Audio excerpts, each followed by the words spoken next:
I knew that if I have an opportunity, I would come back and I would invest in education.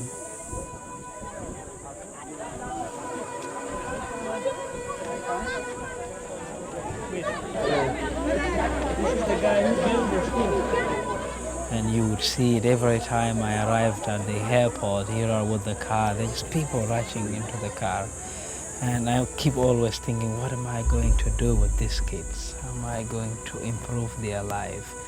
And in the little way I am doing, I'm going to make sure something is done here. Valentino Achak Deng is one of the lost boys of Sudan. He fled the civil war as a 7-year-old boy, grew up in refugee camps, and then emigrated to the United States in 2001.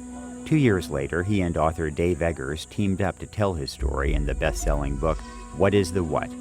Dave and Valentino decided to use the royalties of that book to build a high school here in Valentino's hometown. What is that story worth if I don't do something with it?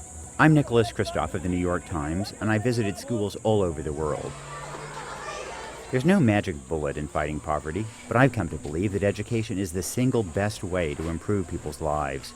It bolsters economic growth, reduces extremism and social conflict, and reduces runaway population growth. But in a place like Sudan, it's a huge challenge.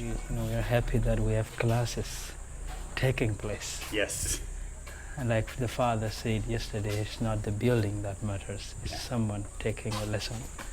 When I visited recently, the school was quiet, for the second school year had not yet begun. Valentino's school is located more than 150 miles from the nearest paved road. Materials have to be trucked in for days over impossible roads from Uganda, and teachers have to be brought in from Kenya. But Valentino has already overcome impossible challenges, not least his escape from the Sudanese civil war. In 1987, I fled Marialbai with many children from this area. And we walked on barefoot, we had no shoes, we slept outdoors, no clothes, no blankets.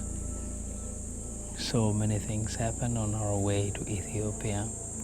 Sometimes you run into a town, then you see the bodies, you see the corpses, you see the wild beasts preying, the birds, It took him more than 4 months to cross Sudan, and another 5 years before he settled in Kakuma refugee camp in northern Kenya.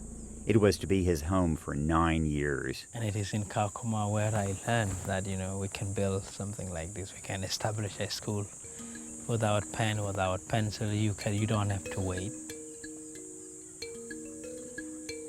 The challenges are endless. Sudan remains a dangerous place with an uncertain future, but Valentino is committed to education and the betterment of his countrymen. So I have hope for this desperate land. So this is all about life, I think. And that's always I say, the most amazing thing is just life. You will always figure out what to do with it. In southern Sudan, for the New York Times, I'm Nicholas Kristof. Do this,